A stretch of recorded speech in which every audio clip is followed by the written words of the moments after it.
नमस्कार, मैं छत्तीसगढ़ अखबार के यूट्यूब चैनल इंडिया आजकल के स्टूडियो से सुनील कुमार। एक डरावने वाला आंकड़ा सामने आया है। हत्या का नहीं है, रेप का भी नहीं है, किसी जुर्म का नहीं है, लेकिन धरती के साथ जुल्म का जरूर है। लोगों को लगता है कि धरती का क्या है, उसके साथ जितना जुल्म करो वो सहती जाएगी, उसके पास कोई ऑप्शन तो है नहीं। धरती जाकर किसी आयोग में शिकायत नहीं कर सकती, अदालत के लिए वकील नहीं कर सकती। धरती को सब कुछ बर्दाश्त करना है। ठीक उसी तरह जिस तरह कुछ लोग ये मानते हैं कि गंगा सबके पाप धो लेती है, गंगा में डुबकी लगाओ तो पाप धुल जाते हैं। कुछ लोगों को लगता है कि मैं हिंदू धर्म के बारे में ज़्यादा कहता हूँ, उसकी गलतियाँ खामियाँ ज़्यादा निकालता हूँ। दरअसल हिंदू धर्म के लोगों से मेरा वास्ता ज़्यादा पड़ता है, इसलिए वो खामियाँ ज़्यादा दिखती है। लेकिन मैं आपके तसल्ली के लिए बतला दूँ, जिस तरह चर्च है, चर्च में ईसाइयों के एक तबके में चर्च में कन्फेशन चेम्बर रहता है, जहाँ जाकर आप अपने पापों की स्वीकारोक्ति कर सकते हैं। जहाँ जाकर आप, पादरी एक तरफ बैठता है, उसको दिखता नहीं दूसरे तरफ कौन है, वहाँ दूसरे तरफ बैठकर पादरी से वो बताते हैं, मुझसे फादर, मुझसे ये पाप हो गया है, मैंने ऐसा किया है, मैंने बलात्कार कर दिया, मैंने हत्या कर दी, मैंने ये कर दिया। और पादरी, जैसा कि धर्म जिस मकसद से बनाया गया है, पादरी ये कहता है कि तुमने चूंकि अपना पाप मान लिया है तो अब तुम पाप मुक्त हो गए, जाओ। इतना लॉन्ड्री है एक्चुअली, वो पादरी नहीं रहता, वो वॉशिंग मशीन है। उधर आप अपना आत्मा, गंदी आत्मा को डालो, वो कुछ सेकंड में साफ निकाल के दे देता है पादरी कि जाओ अगले पाप करने के लिए तैयार रहो, फिर आ जाना किसी दिन, मैं तो हूं ही यहाँ पर।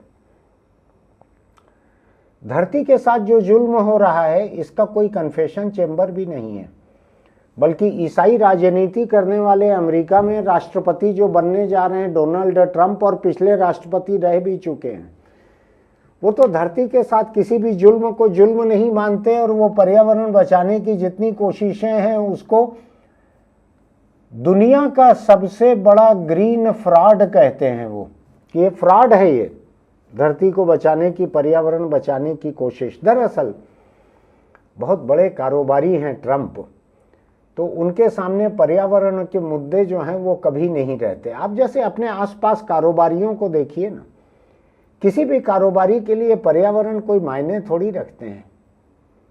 बड़े बड़े शहर, बड़ी बड़ी कॉलोनी, बड़ा बड़ा सब कुछ बनता है, पेड़ इतने कट जाते हैं, खुली जगह इतनी खत्म हो जाती है कि लोगों को अपने गुजरे हुए माँ बाप पुरखों के श्राद्ध के लिए कौवा नसीब नहीं होता। थोड़े दिन में आपको पता लगेगा चीन से कौवा आने लगा है। आप पत्तल रखो, कौवा रखो, वो कौवा आवाज कर करके खा लेगा यानी नाटक करेगा। आपको तसल्ली हो जाएगी कि आपके पुरखों का पेट भर गया।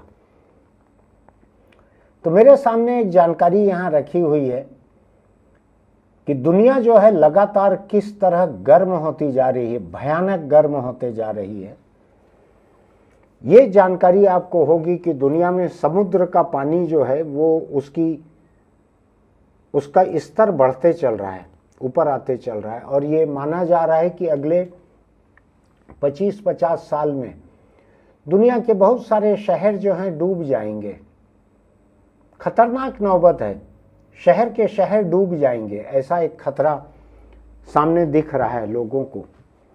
ऐसे में ये जानकारी आ रही है पर्यावरण की कि भारत जो है उसमें 2024 का साल अभी बस खत्म ही हुआ है। 2024 2 दिन पहले ही खत्म हुआ है। 2024 का साल भारत में 1901 के बाद का सबसे गर्म साल रहा। 1901 के बाद का सबसे गर्म साल रहा, यानी 125 साल, करीब 123 साल बाद इतनी गर्मी पड़ी है। 41 दिन खतरनाक गर्मी पड़ी है दुनिया में। 2024 में 41 दिन खतरनाक गर्मी पड़ी है और हिंदुस्तान ने अपना रिकॉर्ड तोड़ दिया है। 123 बरस का रिकॉर्ड तोड़कर हिंदुस्तान इतना तपा है। और मैं आपको बतला दूं, आज सुबह मैं बीबीसी का एक पॉडकास्ट सुन रहा था। 200 बरस पहले, आप समझिए 200 बरस पहले एक ज्वालामुखी फटा था। उस ज्वालामुखी के फटने से दुनिया के बहुत सारे देशों में फसलें तबाह हो गई थी। आपको लगेगा ज्वालामुखी की राख जो है, मलबा जो है, लावा जो है, वो तो शायद एक गांव कस्बे तक पहुंचकर सीमित रह जाता है, लेकिन ऐसा नहीं था। उसकी राख, उसका रेडिएशन हवा में, आसमान में इतने ऊपर तक गया था कि उसने सूरज की पूरी रोशनी को प्रभावित किया था। दुनिया के बहुत सारे देशों में, जिसमें भारत शामिल था, भारत शामिल था उसमें। एक ज्वालामुखी कहीं दूर फटा था, हजारों किलोमीटर दूर, उससे भारत की फसल उस साल की तबाह हो गई थी। अभी लोगों को अंदाज नहीं लगता है। अभी लोगों को लगता है मेरे खेत के बगल में बोर है, उस बोर से मैं 600 फीट से पानी निकाल रहा हूँ, धान के खेत को मैं तालाब जैसा भर दे रहा हूँ और बढ़िया फसल हो रही है। उस फसल को सरकार खरीद ले रही है मोटे दाम पर, और सब कुछ ऐसे ही चलते रहेगा। ऐसा चलना नहीं है पूरा। इस बात को समझने की जरूरत है कि धरती का जितना पानी हम उलीच रहे हैं, धान जैसी प्यासी फसल के लिए, बहुत प्यासी फसल है धान की, खूब पानी मांगती है। प्राणियों में राजस्थान का ऊंट जो है, जो और दूसरे रेगिस्तानी देशों में भी है, वो ऊंट जितना पानी मांगता है। आपने देखा है कभी ऊंट को पानी पीते? कुएं के किनारे ऊंट का मुंह खोलता है एक व्यक्ति, और दूसरा व्यक्ति निकाल के बाल्टियों से पानी भर देता है, बाल्टियों से ऊंट के पेट में। तो वो जितना पानी पीता है उतना ही पानी धान की फसल पीती है। तो इसकी वजह से जमीन के नीचे से पानी कम होते जा रहा है। जो जमीन के भीतर भरे हुए थे पानी के भंडार, वो कम होते जा रहे हैं। उनको निकालने के लिए, ऊपर लाने के लिए बिजली ज़्यादा लग रही है, पंप ज़्यादा लग रहा है। बिजली ज़्यादा लगने से बिजली घरों के ऊपर बिजली बनाने का बोझ बढ़ रहा है। उसकी वजह से प्रदूषण भी बढ़ रहा है, गर्मी भी बढ़ रही है। लेकिन मैं थोड़ा आपके करीब का आता हूँ, आप शायद खेतों से उतना जुड़े हुए नहीं होंगे, तो मैं आता हूँ शहरी जिंदगी के करीब। क्या होता है आज जहाँ पर, जिस कमरे में मैं ये रिकॉर्डिंग कर रहा हूँ, इस कमरे में एयर कंडीशनर कुछ देर के लिए चलता है, जितनी देर हम रिकॉर्डिंग करते हैं। मेरे दफ्तर में अलग अलग जिन कमरों में मशीनों की ज़रूरत है, वहाँ पर एयर कंडीशनर चलते हैं। मैं खुद कोशिश करता हूँ खुले दरवाजे में बैठने की, ताकि साल में 10, 20, 25 दिन से ज़्यादा एसी की ज़रूरत ना पड़े मुझको। लेकिन आप सरकार को देखिए, मैं छत्तीसगढ़ के मंत्रालय जाता हूँ, नया रायपुर में। आपको मालूम है मंत्रालय की दानवाकार इमारत है, बहुत बड़ी इमारत है, बहुत बड़ी। उसमें बहुत चौड़े चौड़े और बहुत लंबे लंबे कॉरिडोर हैं, बहुत लंबे लंबे। और आपको मालूम है गर्मियों में ऐसे सारे कॉरिडोर में एयर कंडीशनिंग चलते रहती है, खुले हुए हैं, खिड़कियां खुली हुई हैं, बड़ी बड़ी ओपनिंग है, सब खुला हुआ है। सब एयर कंडीशनिंग बाहर चले जाती है, जहां गर्मी ज़्यादा रहेगी ठंडक वहीं जाती है, लेकिन चलते रहती है एयर कंडीशनिंग। मैं लोगों को देखता हूं भरी गर्मी में राज्यपाल या कोई जज, या अब तो मंत्री वगैरह, और मंत्री क्या, अब तो अफसर वगैरह, ये जैकेट पहन के बैठते हैं, आधी जैकेट पहनते हैं। ज़्यादा तो राज्यपाल वगैरह जो हैं वो बंद गले का कोट पहन लेते हैं। ऐसा बाहर 46 डिग्री है, भीतर वो 23 डिग्री बनाकर बैठते हैं, आधे टेम्परेचर में बाहर से कोट पहन लेते हैं बड़ा बड़ा। मुझको लगता है कि इसकी ज़रूरत क्या है? कुर्ता पजामा पहन लेते, पैंट शर्ट पहन लेते, धोती कुर्ता पहन लेते, जो आपको पसंद है पहन लेते। कमरे का टेम्परेचर 28-30 डिग्री रखते। हर डिग्री टेम्परेचर ठंडा करने में कई फीसदी बिजली लगती है, शायद 6% बिजली ज़्यादा लगती है 1 डिग्री टेम्परेचर कम करने में। तो मुझको लगता है गर्म क्यों हो रहा है हिंदुस्तान इतना, और पूरी दुनिया भी हो रही है, हिंदुस्तान भी बहुत गर्म हो रहा है। पेड़ कट रहे हैं बहुत तेजी से। जंगल में पेड़ न कटे हों चाहे, शहरों में पेड़ कट रहे हैं, और कुछ आंकड़े कहते हैं जंगल भी घटते चले जा रहे हैं। और शहरों में जो पेड़ लग रहे हैं वो सैटेलाइट से जरूर दिखते हैं, लेकिन उनका साया सड़क किनारे के राहगीरों को नहीं मिलता। सड़क किनारे जो जानवर चल रहे हैं उनको नहीं मिलता, वो गर्मी में तप रहे हैं।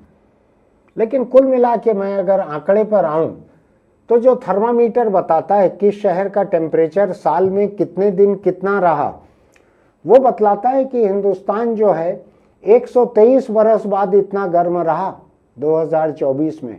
बीच में कभी इतना गर्म नहीं था। अब आप एक कल्पना कीजिए, लोगों की संपन्नता निजी भी कुछ बढ़ ही रही है, कुछ लोगों की ध्यान रखिएगा, मैं सबसे ऊपर के 2-4% आबादी की बात कर रहा हूं जो एयर कंडीशनर इस्तेमाल करते हैं। वो 2-4% आबादी गर्मी से बचने के लिए दिन में, रात में, कार में, सब जगह एसी चलाती है। जब गर्मी जितनी ज़्यादा है वो उतना ज़्यादा ठंडा करते हैं। तो एसी बिजली खाता है, बिजली के लिए उसको बिजली घर लगते हैं, बिजली घर को कोयला लगता है, कोयले के लिए खदान लगती है, खदान के लिए जंगल काटना पड़ता है।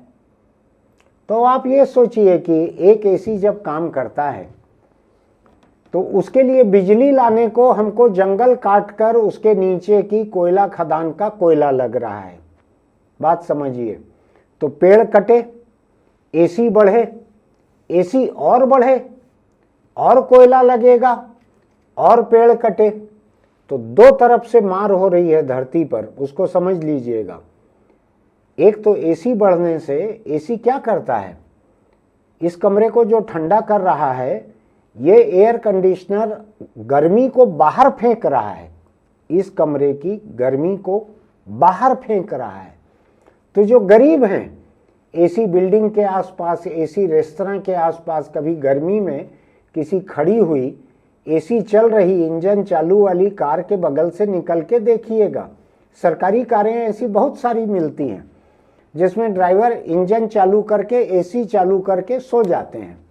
गर्मी लगती है उनको, जनता के पैसों पर चलता है ये एसी।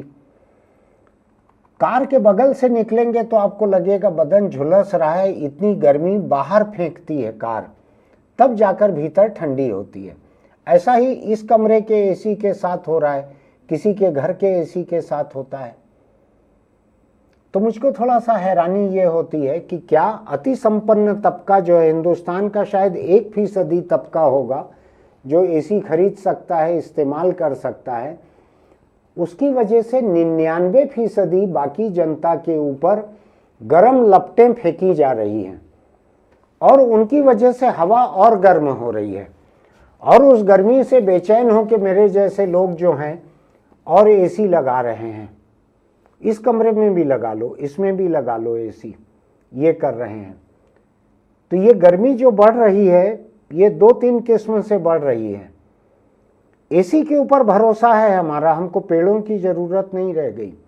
आज आप बात करेंगे शहर में कि गर्मी इतनी बढ़ रही है, गर्मी के मौसम में कैसे काम चलेगा। उन्होंने कहा एसी के ऊपर स्कीम है, 5,000 रुपये सस्ते में मिल रहा है, आप लगवा लो, इंस्टॉलमेंट अलग है, क्रेडिट कार्ड से पेमेंट कर देना।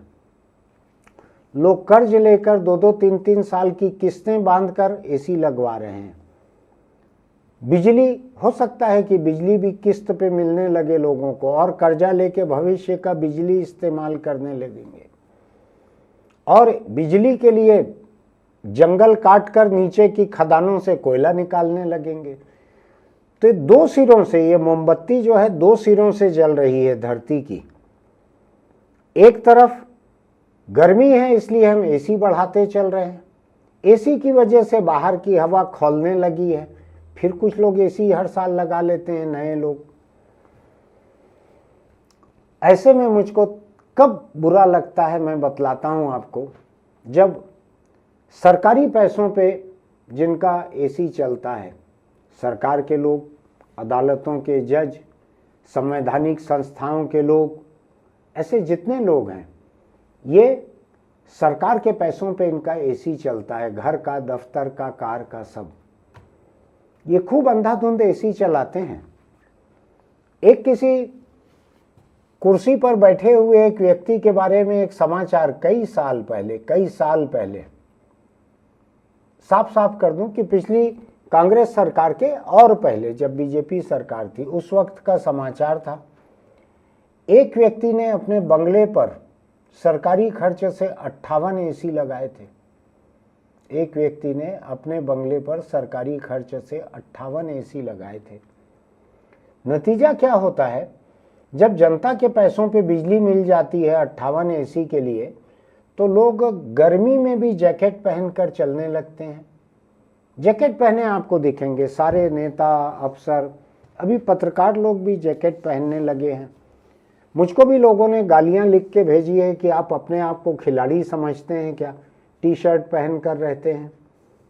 मैं कहता हूँ मेरा इलाका 8 महीने गर्म रहता है। टी शर्ट जो है मेरे लिए सबसे आसान कपड़ा है, सबसे कम पानी में धुल जाता है, प्रेस मेरे कोई भी कपड़े होते नहीं हैं, तो मेरे लिए आसानी है। बिजली खर्च नहीं होती कपड़े प्रेस करने में। मैं जैकेट नहीं पहनता तो मुझको एसी नहीं चलाना पड़ता। साल के बहुत गिने चुने दिन मुझको चलाना होता है, कुछ घंटों के लिए बस। तो मैं सोचता हूं कि जनता के पैसों की बिजली पे जो लोग जैकेट पहनते हैं, क्या सचमुच जैकेट पहनना इतना जरूरी है? बुरा लग सकता है। मैं कांग्रेस के एक नेता से आज मिला हूं जो प्रतिपक्ष में है, वो भी जैकेट पहने हुए थे। अभी तो ठंड है चलिए, लेकिन वो मई जून में भी जैकेट पहनते हैं। सत्ता के लोग, विपक्ष के लोग, सरकार के लोग, अब अफसरों के बीच भी जैकेट का चलन बढ़ते चले गया है। मानो जैकेट न पहनने वाले लोग आम हो गए हैं, और अगर आप खास हैं तो आपको जैकेट पहनना है। मैं सुप्रीम कोर्ट, हाई कोर्ट को देखता हूं, वहां तो वकीलों के ऊपर कुछ ऐसा, काले कोट के ऊपर कुछ ऐसा लबादा जैसा भी कुछ टांगते हैं वो। मैं बचपन से पढ़ता था कॉमिक्स जादूगर मैंड्रेक की, उसमें जादूगर अपने पीछे एक ऐसा लबादे जैसा टांग के रखता था लंबा सा, वैसा कुछ पहनते हैं सुप्रीम कोर्ट के वकील लोग। हाई कोर्ट में भी शायद पहनते हैं वैसा, मुझको नहीं मालूम है, इन दोनों अदालतों में मैं नहीं जा पाया हूँ कभी, लेकिन पहनते हैं वकील लोग ऐसा।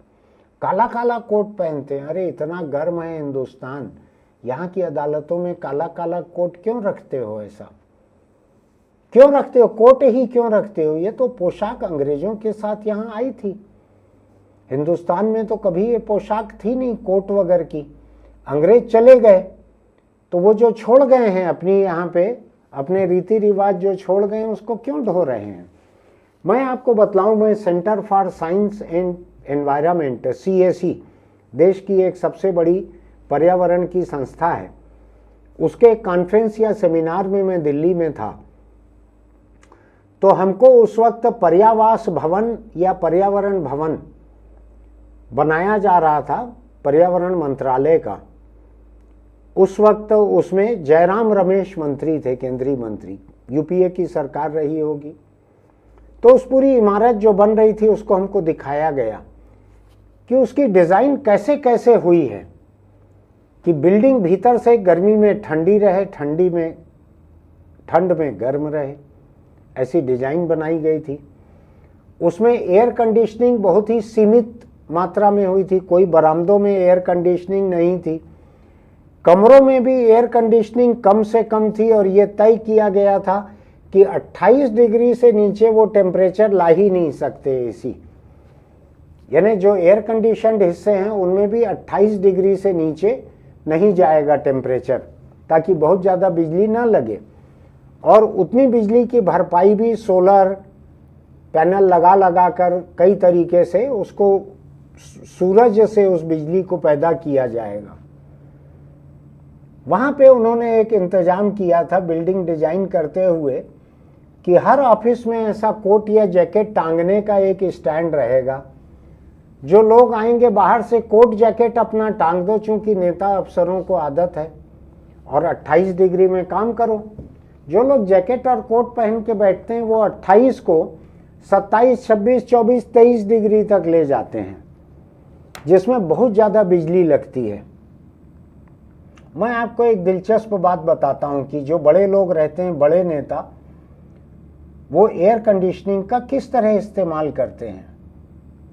मैं रिपोर्टर था, एक वक्त मोटरसाइकिल चलाता था, बहुत पुरानी बात हो गई, शायद 25 साल पहले की बात होगी। तो मैं देश के एक बड़े कांग्रेस नेता रहे, केंद्रीय मंत्री रहे हुए विद्याचरण शुक्ल से मिलने उनके फार्म हाउस पर जा रहा था। तो मोटरसाइकिल पे था मैं, रास्ते में बूंदाबांदी हो गई, भीग गया मैं। जब वहां पहुंचा उनके चेंबर में मुझको ले जाया गया तो वो किसी से फोन पर बात कर रहे थे और वो बहुत लंबी बात करते थे, फोन पर इत्मीनान से बात करते थे, क्योंकि उनको मालूम था कि सामने जो भी बैठे हुए हैं वो उनके मुकाबले कम महत्वपूर्ण है। तो वो लंबी बात करते थे। छोटा सा चेंबर था और खूब ठंडा था और मैं पानी में भीग कर पहुंचा हुआ था, क्योंकि मैं लेट होना नहीं चाहता था, तो भीगे हुए ही चले गया। तो वहां कप कपा रहा था मैं, तो मुझको लगा इनकी बातचीत बंद हो तो मैं कहूं कि ये कमरा बहुत ज्यादा ठंडा है। तो मैं कप कपाने लगा, कुछ ठंड से कप कपा रहा था, कुछ मैं नाटक कर रहा था विद्याचरण शुक्ल को दिखाने के लिए कि ठंड बहुत है।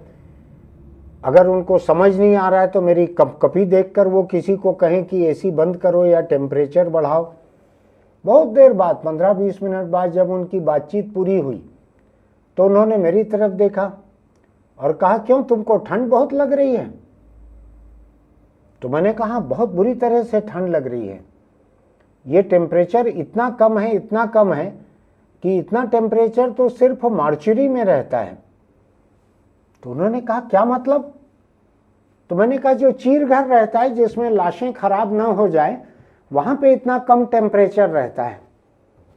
तो मेरी जुबान ऐसी ही तल्ख और तेजाबी थी उस वक्त भी, और विद्याचरण शुक्ल से मैं शायद 2 पीढ़ी छोटा था, लेकिन फिर भी उनके सामने भी मैं इसी जुबान में बात करता था। अरे तुम कमरे को चिल्ड करके रखे हुए हो एकदम ठंडा बियर की तरह, और मैं भीगा हुआ कांप रहा हूं ठंड में, तुमको सूझ नहीं रहा है टेम्परेचर को बढ़वाना है, एसी को बंद करवाना। तो मेरे मुंह से और क्या निकलेगा? मेरे कहने का मतलब ये था कि आपने कमरे का टेम्परेचर जो करके रखा है, इतना कम टेम्परेचर, इतनी ज़्यादा ठंडक केवल लाश को संभाल के रखने के लिए लगती है, इंसान के लिए नहीं लगती। तो जब मैंने मार्चरी कहा और उनको समझाया कि केवल चीर घर में इतना लो टेम्परेचर रखते हैं लाश खराब ना हो इसलिए, तो एकदम बौखलाए, वो बहुत नाराज भी हुए मुझ पर, और उन्होंने घंटी बजा के किसी को बुलाया और कहा, बंद करो एसी। मेरा मकसद पूरा हो गया, उनको बुरा नहीं लगता तो शायद जल्दी बंद नहीं होता। तो मैं इसी पे आ रहा हूं कि धीरे धीरे हिंदुस्तान में जो अति संपन्न तबका है उसकी क्षमता बढ़ते जा रही है। पहले 4 एसी यूज करता था घर, दफ्तर, दुकान में, अब 6 यूज करने लगे हैं। कारों में एसी बढ़ते चल रहे हैं। अब बिना एसी की कारें बहुत ही दुर्लभ हो गई हैं। शायद 5-10% कारें ही बिना एसी के रहती होंगी, बाकी सब एसी की हो गई हैं। हम रेस्तरां में जाते हैं, दुकान में जाते हैं, मॉल में जाते हैं, सब एसी होने लगे। तो ये सब एसी जो हैं बिजली को खा रहे हैं, अपनी गर्मी को बाहर फेंक रहे हैं। तो मैं आपको बतलाऊं, 2016 का रिकॉर्ड हिंदुस्तान में 2024 में टूटा। 2016 के पहले 1901 सबसे गर्म था 100 साल में, करीब 100-125 साल में। अब 2024 जो है हमारा नया रिकॉर्ड बन गया है, और आप मानकर चलिए कि अगले 5-10 साल में ये रिकॉर्ड फिर टूटेगा। तो हमको ये सोचने की ज़रूरत है कि एयर कंडीशनर किसी चीज़ का इलाज नहीं है। एयर कंडीशनर हमको कुछ देर के लिए ठीक रख सकता है, आराम से रख सकता है, लेकिन इलाज तो पेड़ हैं। पेड़ को काट के एसी लगाना ये कोई इलाज नहीं है। ये धरती को एक ऐसी तरफ धकेलना है जो अपने ऊपर हो रहे जुल्म को, उसका हिसाब चुकता करने के लिए ये धरती किसी कोर्ट कचहरी नहीं जाती। उसके पास अपनी ताकत है हिसाब चुकता करने की। आपको मालूम है साल में जितने दिन, 41 दिन जो हैं 2024 में दुनिया के लिए खतरनाक गर्मी के रहे, ये और बढ़ते जाएंगे। उत्तर भारत में 2024 में इतनी लू चली थी, इतनी लू चली थी कि गेहूं की बालियों में दूध नहीं आ पाया, दाने नहीं बन पाए थे। इतनी भयानक गर्मी बढ़ती चल रही है, लोग लू से मर रहे हैं, और खराब नौबत आएगी। फिर दूसरी तरफ याद रखिएगा, आज का मुद्दा नहीं है लेकिन मैं बतला रहा हूं, एक्सट्रीम वेदर हर किस्म से बढ़ रहा है। मौसम की सबसे कड़ी मार और कड़ी होते जा रही है, और बार बार हो रही है। आपने देखा है ना कैसे पाकिस्तान का एक बड़ा हिस्सा महीनों तक बाढ़ में डूब गया, कैसे यूरोप के शहरों में जहाँ कभी बाढ़ नहीं आती थी वो शहर, मकान, बाजार सब बाढ़ में उसमें बह के आई हुई मिट्टी में, मलबे में भर गए। आपने देखा होगा कि अब अफ्रीका से खबरें आती है कि किस तरह से अकाल पड़ रहा है। आपने देखा होगा कि खुद हिंदुस्तान में कभी ज़्यादा ठंड पड़ रही है, कभी भयानक बारिश हो रही है। ऐसा कई बार यहाँ पर हुआ, कई शहर यहाँ पर भी डूबे। आपने देखा होगा न्यूयॉर्क और दूसरे अमेरिकी शहरों में 5-6 फीट तक बर्फ जम गई। ये सब वेदर एक्सट्रीम है। तो धरती अपना हिसाब चुकता करना जानती है।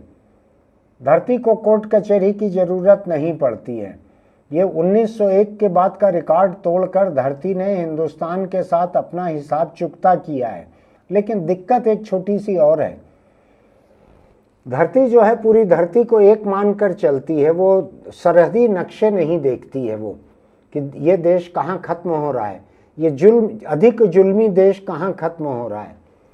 वो जब हिसाब चुकता करती है तो वो बेकसूर देशों पर भी जुल्म हो जाता है धरती का, वहाँ भी ज्यादती हो जाती है, वहाँ भी मौसम की मार हो जाती है।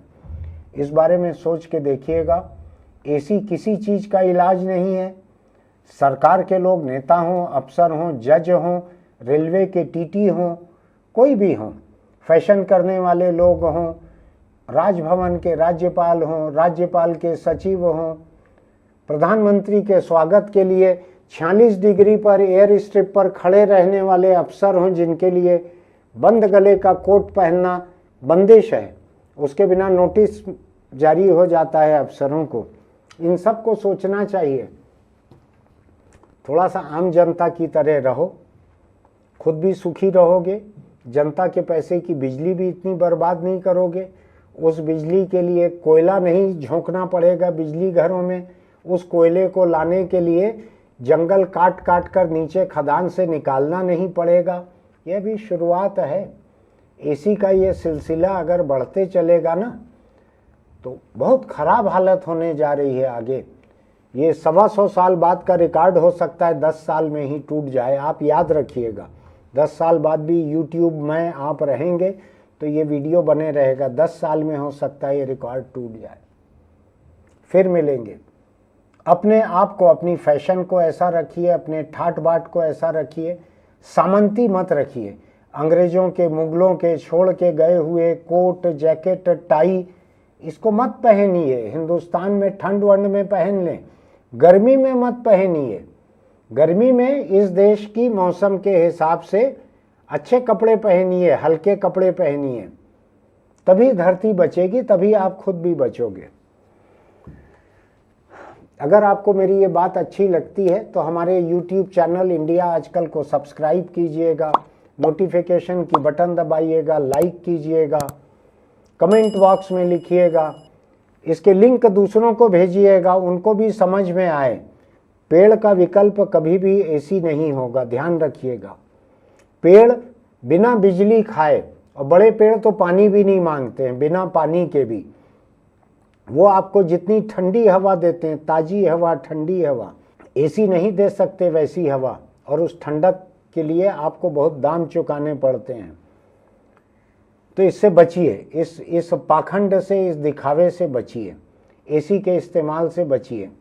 और ख़ासकर जनता के पैसे पर जो एयर कंडीशनर यूज़ होते हैं सरकार में, अदालत में, दूसरी सरकारी जगहों पर, उनका ऑडिट भी होना चाहिए कि किसी एक व्यक्ति के लिए कितना हिस्सा एयर कंडीशन किया जाना चाहिए, ऑडिट होना चाहिए इसका।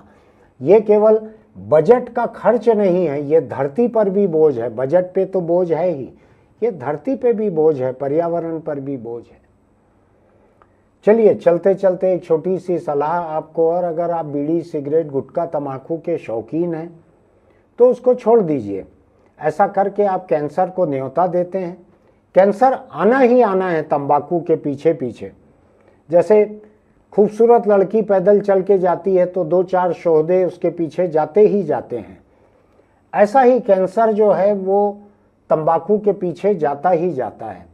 और फिर तंबाकू के शौकीन लोगों के मुंह में, गले में, फेफड़ों में बैठकर वहाँ से लाइव लोकेशन भेजता है ऊपर। वहाँ से मैंने सुना है ईसाई और पश्चिमी दुनिया में एक काले लबादे में एक ऐसा भाले जैसा हथियार जिसमें ऐसा तलवार जैसा ऊपर औजार लगे रहता है, उसको लेके आता है ले जाने। ईसाइयों को वो ले जाता होगा। हिंदुओं को ले जाने के लिए भैंसे पे चढ़ के एक आदमी आता है, सुनहरी गदा लिए हुए, रंगीन रेशमी कपड़े पहने हुए, मोटा पेट, बड़ी मूछें। वो आके रस्सी से बांध के, भैंसे के पीछे बांध के वो ले जाता है। और धर्म वाले अपना अपना देख लें। तंबाकू छोड़ दीजिए, खुद भी छोड़िए, लोगों से भी छोड़वाइए। आप किसी सार्वजनिक जगह पर किसी को तंबाकू किसी भी शक्ल में, गुटखा, बीड़ी, सिगरेट कैसे भी इस्तेमाल करते देखते हैं तो 2 मिनट रुक कर रोकने की कोशिश कीजिए।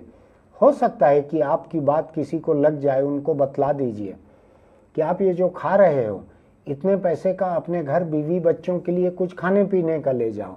अगर बहुत पैसे वाले हो, आपके बीवी बच्चे खाए पिए अघाए हुए हैं, तो इस पैसे से आप गरीब को खाना खिला दो।